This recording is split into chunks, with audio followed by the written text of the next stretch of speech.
Katrina Halili, Chris Lawrence at Katie nasa Hong Kong na.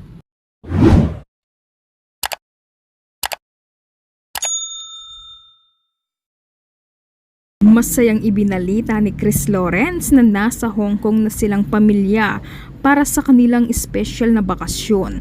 Tuwang-tuwa ang kanilang mga tagahanga dahil sa wakas ay natuloy na rin ang matagal nang hinihintay na family quality time ni na Chris, Katrina at ng kanilang anak na si Katie bago umalis si Chris. Marami ang kinilig at natuwa sa kanilang pamilya dahil ito ang kauna-unahang family international travel na magkakasama silang tatlo. Kitang-kita sa kanilang mga ibinahaging larawan ang saya at excitement ng bawat isa habang ini-enjoy ang kanilang bakasyon sa Hong Kong. Labis ding ikinasaya ng mga netizens na makitang masaya si Katie na nakapaglakbay kasama ang kanyang mama at papa.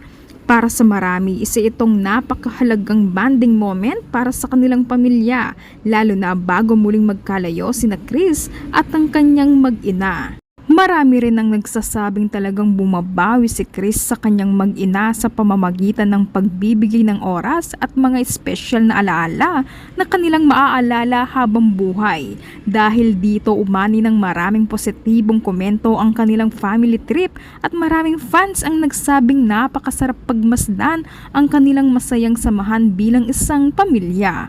Patuloy namang inaabangan ng kanilang mga tagahanga ang iba pang masasayang kaganapan at mga sweet family moments ng KKK fam sa kanilang Hong Kong adventure.